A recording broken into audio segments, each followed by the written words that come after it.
모두 일어나셔서 찬송가 1장을 찬양하겠습니다.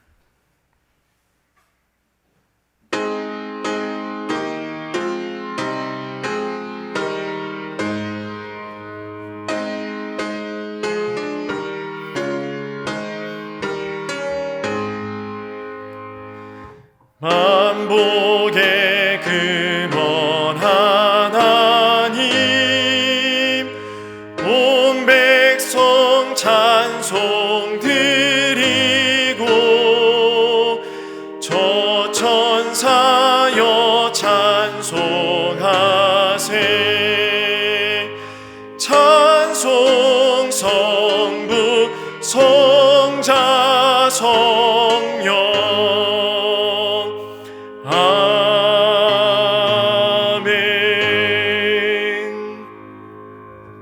살아계신 하나님 아버지, 은혜를 감사합니다. 무엇이 옳고 그른지 모든 것이 혼란하고 혼탁한 세상 가운데서 저희를 자녀 삼아 주시고 하나님을 향한 확실한 믿음을 선물해 주셔서 감사합니다. 이 시간 이 자리에 나와 예배드림도 하나님께서 우리를 불러주신 은혜인 줄 믿습니다. 하나님을 온전히 바라보지 못하게 하는 아픔과 슬픔, 고통이 우리 마음 가운데 있다면 성령 하나님, 우리의 마음과 생각을 지키셔서 온전히 하나님 한 분만 바라는 시간 되게 하여 주옵소서.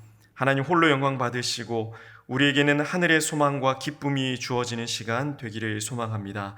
함께 하심을 믿고 사랑 많으신 예수님의 이름으로 간절히 기도드립니다. 아멘. 자리에 앉으셔서 찬송가 429장을 찬양하겠습니다. 429장입니다.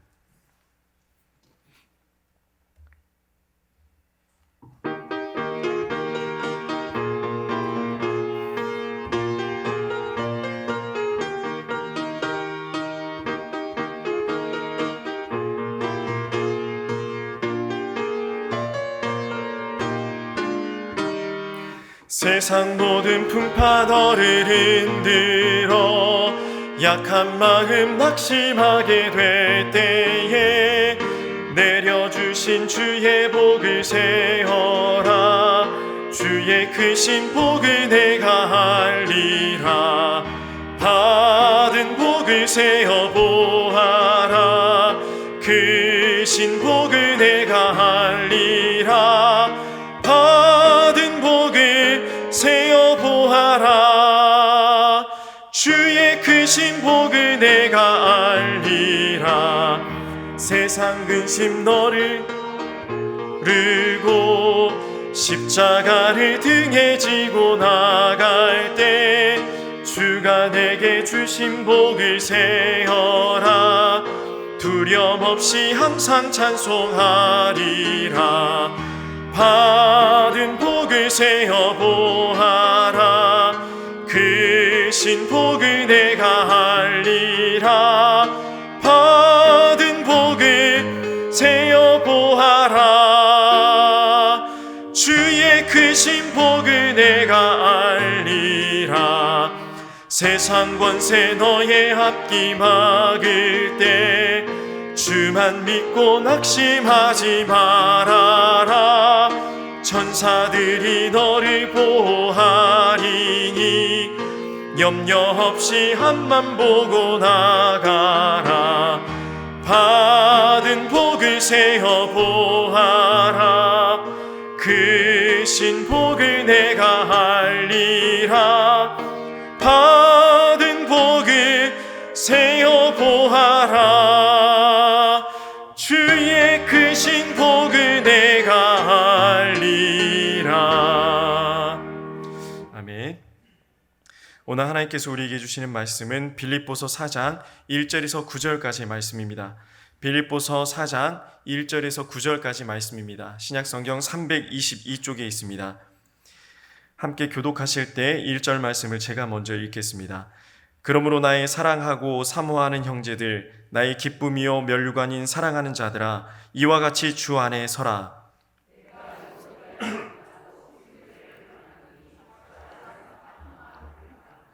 또 참으로 나와 멍에를 같이 한 내게 구하노니 복음에 나와 함께 힘쓰던 저 여인들을 돕고 또한 글레멘드와 그 외에 나의 동역자들을 도우라. 그 이름들이 생명책에 있느니라.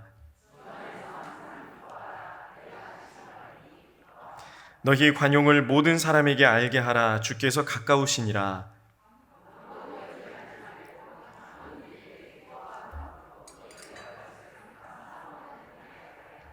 그리하면 모든 지각에 뛰어난 하나님의 평강이 그리스도 예수 안에서 너희 마음과 생각을 지키시리라.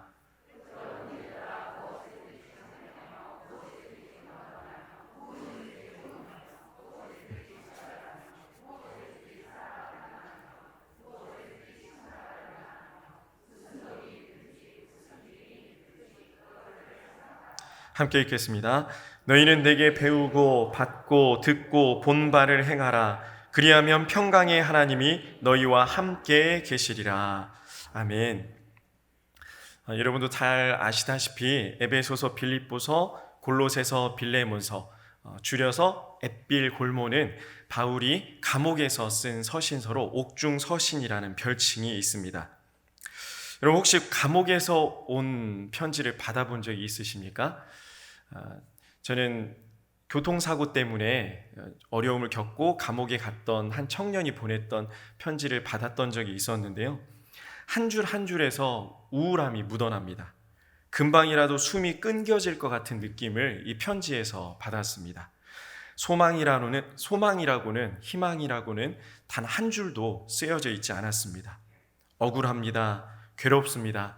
참 슬픕니다. 저를 좀 도와주세요. 이런 내용으로 가득 차 있는 것이 감옥에서 오는 편지들의 내용입니다. 그런데 바울이 옥중에서 기록한 이 서신서들을 읽다 보면 바울이 감옥에서 쓴 편지가 맞나? 감옥에서 쓰여진 말씀이 맞나라고 생각할 정도로 기쁨과 감사가 가득 담겨 있는 성경입니다. 우리는 자신에게 어려움이 다가올 때 자신의 일 외에 다른 일들을 돌아보는 것이 힘든 것을 한 번쯤은 겪어보셨을 겁니다. 지금 내 몸 하나 간수하기도 힘든 상황에서 내가 누굴 챙기고 누구를 위해서 좋은 말을 해줄 수 있겠습니까? 그런데 당시 바울이 갇혀있던 감옥은 지금의 감옥과 완전히 다릅니다. 대부분 지하에 있었고요. 빛 한 줄기 들어오기 어려운 곳이었습니다. 바닥은 습한 진흙이었고 몸을 제대로 눕힐 곳도 없었습니다. 식사도 제때 제공되지 않아서 밖에서 가족이나 지인이 먹을 걸 넣어주지 않으면 굶어 죽기도 했던 것이 바로 그 당시의 감옥이었습니다. 바울은 고통과 슬픔으로 가득 찬 이 감옥의 한복판에서 기쁨과 감사의 말씀을 편지로 썼습니다. 감옥에서 옥고를 치르면서도 바울의 관심은 자신이 지금 겪고 있는 고난과 슬픔이 아닌 복음이었고 교회였고 하나님이었습니다. 감옥 안에서 기뻐하라, 감사하라고 선포할 수 있는 바울의 힘은 도대체 어디에서 나왔을까요? 바울이 그의 마음을 근심, 걱정, 슬픔 대신 감사와 기쁨으로 채울 수 있었던 것은 바울의 마음이, 바울의 생각이 복음에 집중될 수 있도록 성령 하나님께서 도우셨기 때문입니다. 우리의 마음과 생각은 우리가 지킬 수 없습니다. 우리의 마음과 생각은 우리가 움직일 수 없습니다. 잠깐은 그렇게 할 수 있는 것처럼 보일 때도 있습니다. 하지만 우리가 결단하고 우리가 소망하고 우리가 마음먹은 것은 그리 오래 가지 않습니다. 성령 하나님께서 우리를 이끌어 주시지 않으면 우리의 결단과 소망도 금방 사라져 버리게 됩니다. 무엇을 바라보느냐, 어디를 바라보느냐는 우리의 마음의 중심을 움직여 놓습니다. 우리의 인생의 방향을 결정해 버립니다. 우리가 어디 있느냐를 완전히 무시할 수는 없습니다. 추운 곳에 있으면서 아이 따뜻해, 따뜻한 곳에 있으면서 아유 추워라고 하기 어렵습니다. 불편한 곳에 있으면서 그래 난 지금 편안하다 생각한다고 몸이 편해집니까? 여전히 불편합니다. 그러나 내가 어디 있느냐보다 정말 중요한 것은 내 마음의 중심이 어디에 있느냐입니다.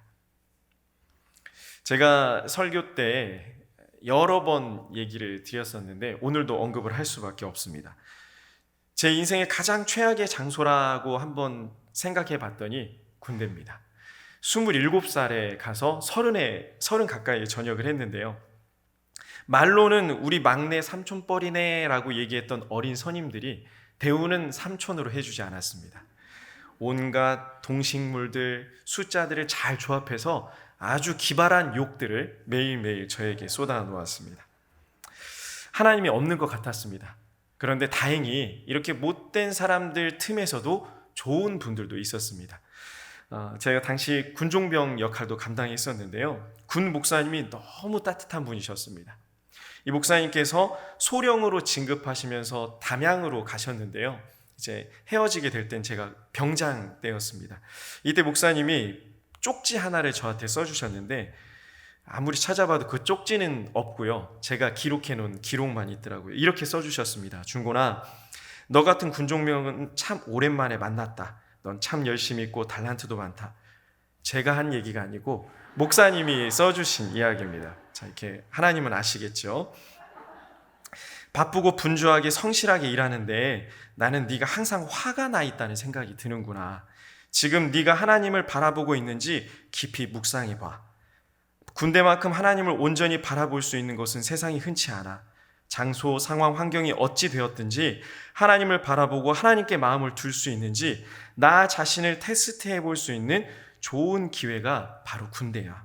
네가 앞으로 계속 이 목회자의 길을 걷게 될 거라면 얼마 남지 않은 군 생활, 지금 상황과 환경을 보지 말고 하나님을 바라볼 수 있는, 그리고 이 가운데서도 기쁨으로 감사함으로 일할 수 있는 기회로 삼아봐라고 편지를 주셨습니다. 지금도 가끔 연락을 하는데요. 너무 큰 은혜와 위로가 되었습니다. 우리의 중심이 정말 하나님께 있습니까? 우리의 마음이 정말 하나님께 있습니까? 평안할 때는 이게 확인이 안 됩니다. 고통 가운데, 슬픔 가운데, 어려움 가운데 내 마음이 정말 하나님께 있구나, 내 중심이 정말 하나님께 있구나가 확인이 됩니다. 우리의 연약함 때문입니다. 이브로는 자꾸 이렇게 고백을 하는데 우리는 왜 자꾸 하나님 아닌 다른 것들에 눈을 돌리게 될까요? 바울은 옥에 갇혀있는 상황 속에서도 빌립보의 이단 세력들에 대한 경계의 메시지도 보냈습니다. 빌립보서에 이런 내용들이 담겨 있죠. 오늘 말씀의 이전 장을 보면은요, 3장 1절부터 4장 1절까지 바울은 빌립보 교인들에게 이단 세력을 경계해야 된다, 그리고 교인들 스스로 하나가 돼야 된다, 신앙이 너희들 성장해야 된다라는 이야기를 담고 있습니다. 아마 빌립보 교회는 이단과 기타 여러 가지 문제로 교인들 상황 사이 속에서도 어려움이 있던 걸로 보입니다. 유오디아, 순두계 많이 들어보셨죠? 3장 1절부터 쭉 읽어보시면 나옵니다. 유오디아는 좋은 여행, 순조로운 여행이라는 뜻을 가지고 있는 헬라어고요. 순두계는 행운, 행복한 기회라는 뜻을 가지고 있는 헬라어입니다. 이름 자체도 참 따뜻한 사람들이죠. 근데 이 두 사람이 어떤 상황에 있었는지 정확히 알 수는 없지만 아마 다투고 있었던 걸로 추정이 됩니다. 이유는 알 수 없었지만 이 둘의 마음이 나뉘어 있었습니다. 두 세력이 생겨나고 이 세력이 대립관계에 있었습니다. 빌립보 교인들은 바울이 이 상황에서 교통정리를 해줄 것을 기대했을 것입니다. 교회 안에서 영향력이 있는 유오디아와 순두계가 관계가 틀어지면서 교회에 좋지 않은 영향을 미쳤을 겁니다. 바울은 이 두 사람에게 편지를 따로 쓰진 않았지만 빌립보 교인들에게 이 둘이 하나가 되기를 바라는 마음으로 오늘 본문 말씀을 기록했던 겁니다. 옳고 그름을 따지는 것이 아니라 주님 안에서 한 마음을 품으라 라는 마음이 담겨 있습니다. 우리 3절 말씀을 한번 같이 읽어보겠습니다. 3절 말씀입니다. 또 참으로 나와, 네, 여기까지만 읽겠습니다. 바울이 빌립보 교인들, 유오디아와 순두계를 포함한 빌립보 교인들에게 이렇게 얘기했습니다. 참으로 나와 멍에를 같이 한 너에게 라고 얘기합니다. 여기서 멍에로 번역된 헬라어가 쉬지게입니다. 지게로 외우시기가 쉽습니다. 멍에, 쉬지게. 여자분들이 매는 지게, 쉬지게. 저는 이렇게 외웠는데요. 아마 10년 동안 안 잊어버리실 거예요. 근데 이 멍에라는 단어가 두 마리의 소가 함께 지는 멍에를 의미한다고 합니다. 바울은 너희가 지고 있는 멍에 나도 지고 있다라는 의미로 이 쉬지게라는 단어를 쓴 것 같습니다. 나도 기도하고 있다. 나도 같이 아프고 있다. 나도 가슴이 아프다.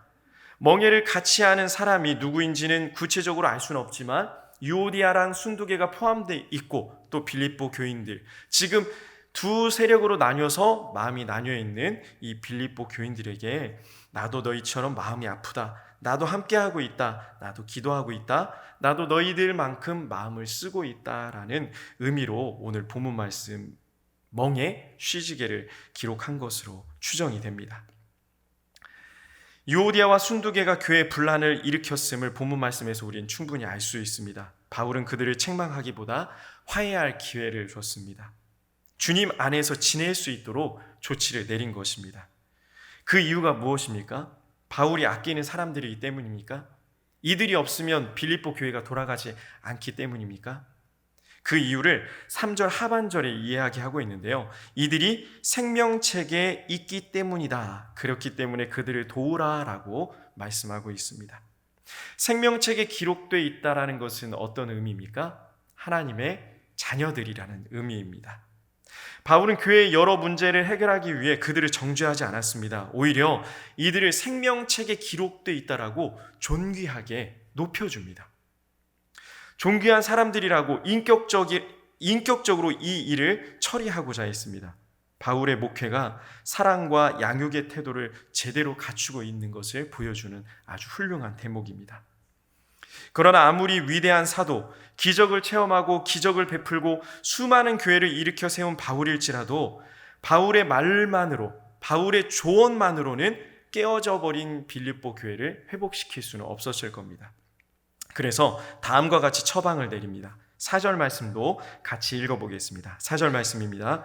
주 안에서 항상 기뻐하라. 내가 다시 말하노니 기뻐하라. 기뻐하라라고 얘기하는 거 누구나 할 수 있습니다. 지금은 종영이 됐는데 무한도전이라는 예능에서 노홍철이라는 사람이 항상 했던 얘기가 있죠.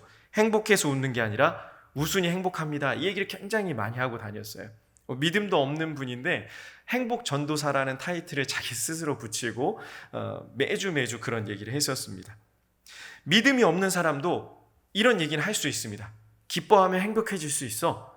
지금 기뻐해. 그럼 좋아질 거야. 그러나 바울의 메시지는 다릅니다. 왜냐하면 바울의 지금 처해 있는 상황 때문입니다. 바울이 이 말을 한 곳이 어디였습니까? 바로 감옥이었습니다. 바울은 감옥 가운데서도 주 안에서 항상 기뻐하라라고 얘기합니다. 그것도 한 번 얘기한 게 아니고 내가 다시 말하노니 기뻐하라라고 이야기합니다. 그래서 바울의 메시지에는 강력한 힘이 있었습니다. 말에 힘이 생겼습니다. 혀에 권세가 생겼습니다. 왜냐하면 바울은 말로만 끝내지 않고 삶으로 살아냈습니다.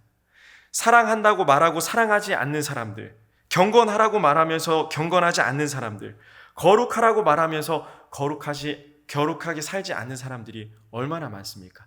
옆을 볼 필요도 없습니다. 저를 봐도 그렇습니다.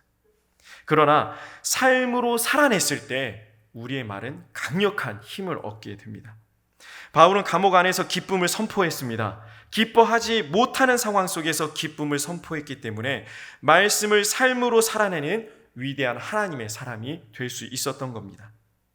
내 안에 기쁨이 넘치는 사람은 어떻습니까? 어떤 상황 속에서도 그 말씀을 삶으로 표현해냅니다. 그래서 5절 말씀에서 이렇게 얘기합니다. 너희 관용을 모든 사람에게 알게 하라. 내가 하나님 안에 있기 때문에 관용할 수 있습니다. 우리가 얼마나 너그러운 마음이 있어서 우리가 얼마나 큰 성인 군자여서 관용할 수 있습니까?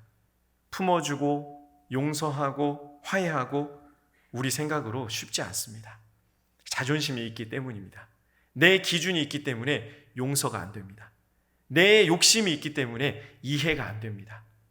그럼 끝까지 이해하지 않고 용서하지 않고 끝까지 원수 맺고 내 인생을 끝내고 주님 나라 가시겠습니까? 그럴 수 없습니다. 우리는 하나님의 마음으로 서로 관용할 수 있습니다. 그 이유를 바울은 5절 하반절에 이렇게 얘기합니다. 주께서 가까우시니라. 주님께서 우리에게 찾아오십니다. 내 삶 속에, 내 가정에, 내 자녀에게, 내 사업장에 우리 주님은 끊임없이 찾아오십니다. 찾아오시기 때문에 우리는 할 수 있습니다. 그리고 이어서 6절 말씀에 이렇게 이야기합니다. 6절 말씀 같이 한번 읽어볼까요? 아무것도 염려하지 말고 다만 모든 일에 기도와 간구로 너희 구할 것을 감사함으로 하나님께 아뢰라. 5절까지 말씀을 들으면서 빌립보 교인들은 여전히 마음에 근심이 있었을 겁니다. 여전히 저 사람 미운데, 여전히 저쪽은 마음에 들지 않는데, 우리 빌립보 교회가 지금 나뉘어져 있는데, 이단 문제도 있는데 마음이 많이 힘들었을 겁니다. 그런데 바울이 염려하지 말라는 겁니다. 아무것도 염려하지 말라는 겁니다. 그래서 우리 이 말씀 너무 좋아하죠. 아무것도 염려하지 말고 다만 모든 일에 기도와 간구로 우리의 구할 것을 감사함으로 아뢰겠습니다. 자, 좋습니다. 그러면 내가 이제부터 걱정하지 않겠습니다. 취업 걱정, 자녀 걱정, 결혼 걱정, 이사 걱정, 건강 걱정, 이거 다 걱정하지 않고 그냥 아뢰겠습니다. 뭔가 이상하지 않습니까? 이렇게 얘기한다고 여러분 걱정이 사라지시나요? 아무 걱정 안 하십니까? 오늘 저녁 뭘 차려주지? 걱정이 사라지십니까? 내 자녀들 앞으로 어떻게 될까? 걱정 사라지십니까? 나는 하나님을 정말 믿었는데 왜 걱정을 계속하고 있지? 걱정을 하지 않으려고 노력해봤는데 왜 내 인생은 계속 걱정의 연속이지? 이런 걱정을 해보신 적이 있지 않으십니까? 또 이어서 바울은 감사함으로 아뢰라고 하는데, 오늘 말씀의 제목도 감사함으로 아뢰는 기도인데, 감사함으로 아뢰려면 걱정이 없어야겠죠. 걱정을 품고 어떻게 감사를 할 수 있습니까? 여전히 건강 때문에 힘든데 그래도 감사합니다. 여전히 자녀 때문에 힘든데 그래도 감사합니다가 되십니까? 양심의 손을 얹고 생각해 보십시오. 이게 기쁨으로 되고 계십니까? 건강을 잃었는데, 재산을 잃었는데, 사랑하는 사람을 잃었는데 감사하는 사람들, 믿음이 없는 사람들은 미쳤다라고 얘기합니다. 제정신이 아니라고 얘기합니다. 예전에 새롭게 하소서라는 TV 프로그램에서 한 연예인이 자녀를 잃고 간증을 하러 나온 장면이 있었습니다. 어린 초등학교 3학년짜리 아이를 잃고 나서 오랫동안 고통 가운데 있었지만 이 아이를 잃음으로 예수 그리스도를 우리에게 주신 하나님의 사랑을 알게 됐습니다라고 감사하는 내용이었습니다. 그땐 제가 결혼 전이라 저분 참 대단하다, 참 훌륭한 믿음의 사람이다 라고 생각했는데요, 제가 아들을 낳고 나서 보니까 저 사람 미쳤구나 라는 생각이 조금 들었습니다. 지금 당장 급한 일이 아니라는 생각에 자녀까지 내어주신, 하나밖에 없는 예수 그리스도까지 내어주신 하나님의 사랑이 뒷전으로 밀릴 때가 너무나도 많이 있습니다. 먹고 사는 문제가 내 앞에 있는데 2000년 전에 나를 위해 죽어주신 예수님이 저기 내 인생의 한 구석에 있을 때가 너무나도 많이 있습니다. 이럴 때 도대체 우리는 어떻게 감사할 수 있을까요? 억지로 감사하는 척은 해보겠는데 이것이 어떻게 진짜 감사가 돼서 내가 감사함으로 아뢰는 사람이 될 수 있을까요? 제가 고3 때 저희 아버지가 개척을 하셨습니다. 정말 이건 아닙니다. 제 아버지가 제 설교를 보시진 않겠지만 정말 아닙니다. 지금도 아버지가 좀 권위적인 모습이 있어서 아버지 앞에 한 번도 아버지 어떻게 고3 때 개척을 하실 수 있어요? 라고 한 번도 따져본 적은 없습니다. 그러나 마음속으로는 수천 번 따졌습니다. 어쩜 그러실 수 있나? 정말 힘이 들었습니다. 개척교회 정말 2번을 하고 싶지 않습니다. 이렇게 얘기하면 또 하나님께 시키신다고 하는데 주여 불평과 원망이 너무 많았습니다. 너무 큰 교회에 있다가 수만 명이 모이는 교회에 있다가 몇십 명이 모여서 10여 명 정도 모여서 예배를 드리니까 기쁨도 없고 즐거움도 없고 찬양이 힘도 없었습니다. 이걸 어떻게 하면 좋을까 고민하고 또 아버지랑도 얘기를 해봤는데 어느 아버지가 저를 붙들고 한 밭에 가시더라고요. 또 나에게 가르침을 주시려고 이렇게 퍼포먼스를 하시는구나라는 생각에 짜증이 먼저 밀려왔습니다. 감자밭에 데려가셨는데요, 감자를 캐보라고 그러시더라고요. 바구니 하나를 주고요. 캐라고 하니까 안 캐면 혼날까봐 캤습니다. 불평 섞인 마음에 또 투덜투덜하면서 감자를 하나 두 개씩 담았습니다. 한참 있다가 10분 정도 지났을까요? 아버지가 오라는 거예요. 가봤더니 아버지의 이 바구니 안에는 흙과 돌이 가득 담겨 있었습니다. 심지어 유리 조각을 제 눈에 보라고 이렇게 꽂아 놓으셨더라고요. 어디에서 구하셨는지. 뻔한 가르침을 주셨어요. 중고나 그래. 우리 인생은 이 돌도 있고 흙도 있고 날카로운 유리도 있어. 그런데 너는 감자를 담고 아빠는 흙하고 돌하고 유리만 담았어. 어떤 게 지혜로운 삶일까? 라고 얘기하고 내려왔어요. 별로 큰 감동이 없었습니다. 왜냐하면 제 상황이 너무 힘들었기 때문입니다. 그런데 살아가다 보니까요. 어르신들 보시기에는 좀 표현이 그렇지만 인생을 살아가다 보니까 이게 너무 가슴에 와닿았습니다.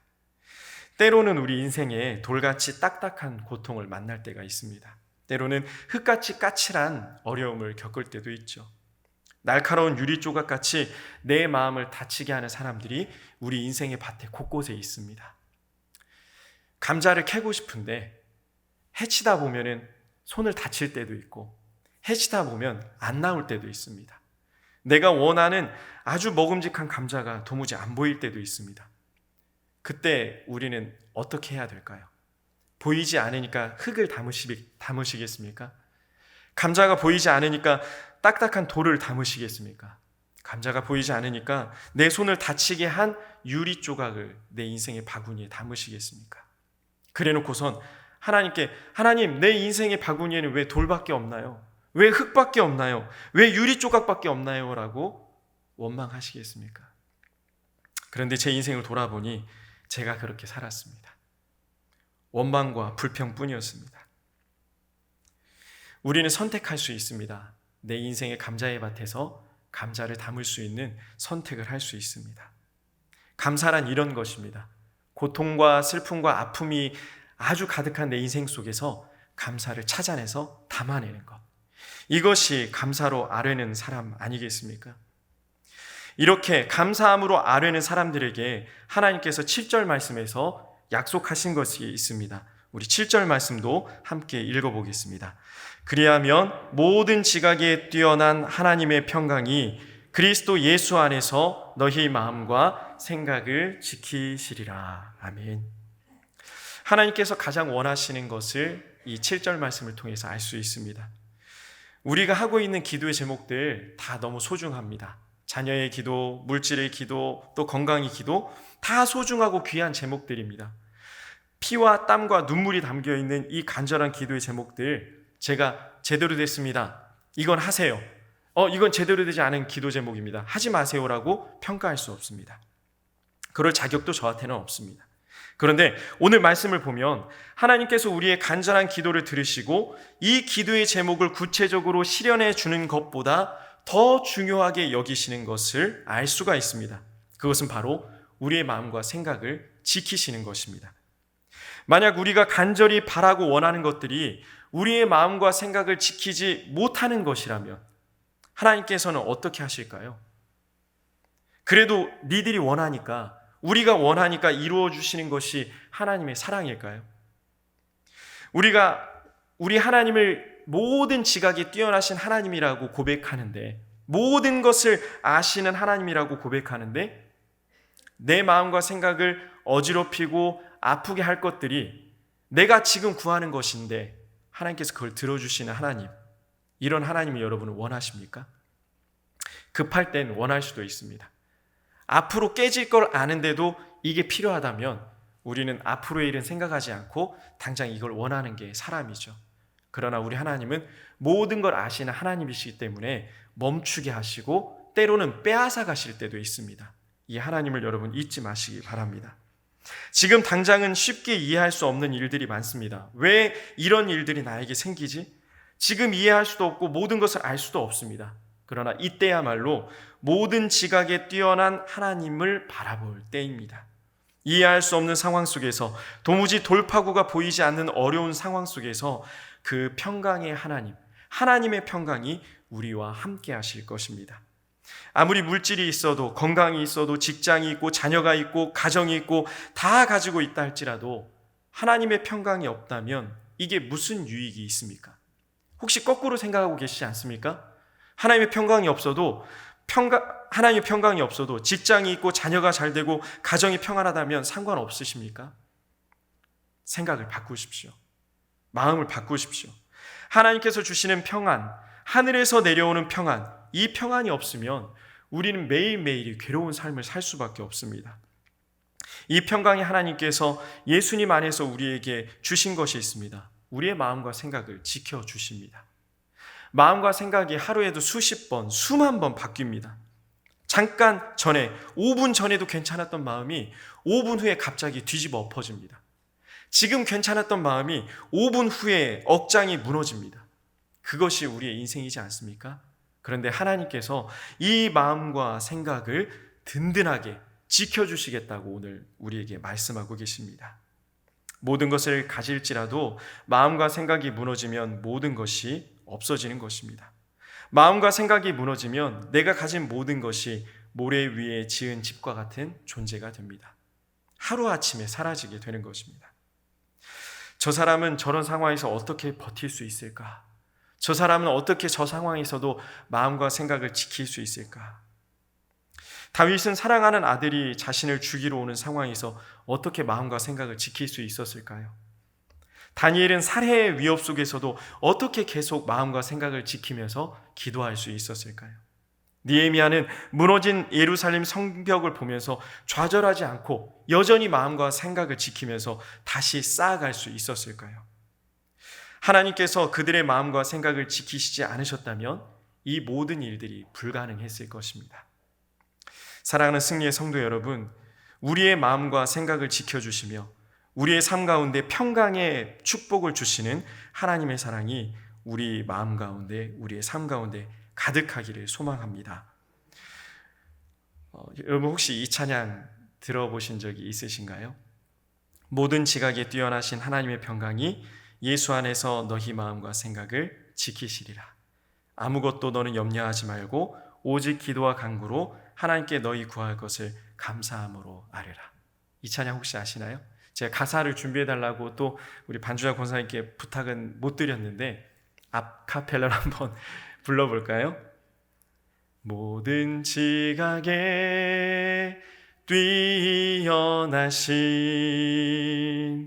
하나님의 평강이 예수 안에서 너희 마음과 너희 생각을 지키리. 아무것도 너는 염려치 말고 오직 기도와 간구로 하나님께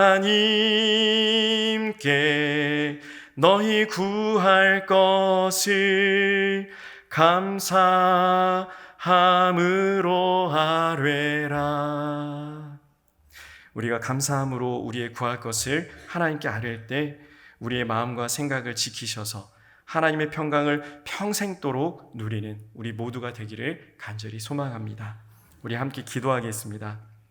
오늘 주신 말씀을 생각하면서 합심해서 기도할 때 하나님, 참 감사하기 힘든 인생 가운데, 상황 가운데 우리가 하나님 앞에서 모든 염려를 하나님께 내어드리고 감사함으로 우리의 구할 것을 구하는 믿음의 사람이 될 수 있도록 도와달라고, 우리의 마음과 생각을 지켜달라고, 나의 믿음 없는 것을 불쌍히 여기셔서 믿음을 선물해달라고 여러분 스스로의 마음을 놓고 함께 합심해서 기도하겠습니다. 다 함께 기도하겠습니다. 사랑하신 아버지 하나님, 은혜를 감사합니다. 오늘도 주님의 도우심 가운데 우리를 이 자리에 불러주시고 부족한 종의 입술을 통해 하나님의 말씀을 전하게 하신 감사합니다. 하나님, 우리 마음 가운데 감사함으로 하나님 앞에 아뢰일 수 있는 믿음을 선물해 주시옵소서. 사도 바울이 감사할 수 없는 상황 속에서도, 그 감옥의 고통 가운데서도 항상 기뻐하라 말하며 감사하라 말한 것처럼 우리 또한 인생의 고통과 아픔과 슬픔의 한복판에서 감사를 선포할 수 있는, 하나님의 사랑을 선포할 수 있는, 기쁨을 선택할 수 있는 믿음을 주시옵소서. 하나님, 그 그렇게 하나님께 우리의 기도의 모든 제목들을 염려하지 않으며 감사함으로 아뢰일 때에 모든 것을 이루시며 응답하시고 평안과 기쁨을 주시는, 특별히 우리의 마음과 생각을 지키시는 하나님 앞에 나아가길 바라오니, 하나님, 우리의 이 어지러운 마음 가운데 찾아오셔서 감히 사람이 줄 수 없는 하늘의 소망과 위로를 선물해 주시옵소서. 하나님, 우리의 마음과 생각으로는 나 자신의 인생을 결정할 수도 없고 책임질 수도 없사오니, 하나님, 하늘의 소망과 은혜를 더하셔서 내 마음과 생각을 하나님의 그 굳건하신 은혜 가운데 지켜 주시옵소서. 생각할 것을 생각하게 하시고 마음 먹을 것을 마음 먹게 하여 주시옵소서. 우리와 항상 함께 하여 주시옵소서.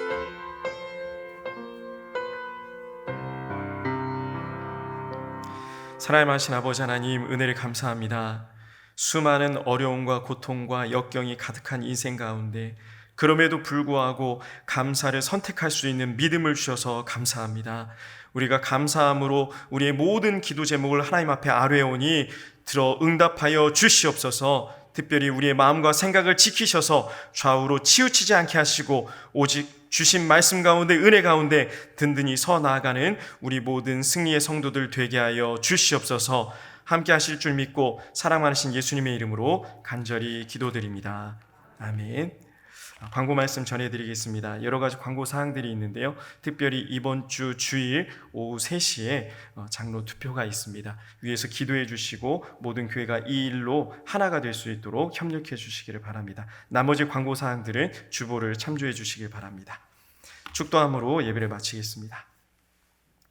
지금은 우리 구주 예수님의 은혜와 우리 하나님의 극진하신 사랑하심과 성령님의 감동, 감화, 교통, 위로 충만하심이 모든 일에 감사함으로 하나님께 아뢰기를 결단하는 우리 승리의 성도님들 머리 위에, 우리의 가정과 직장과 사업장과 자녀들 앞날 위에 이제부터 영원토록 함께 하시기를 간절히 축원하옵나이다.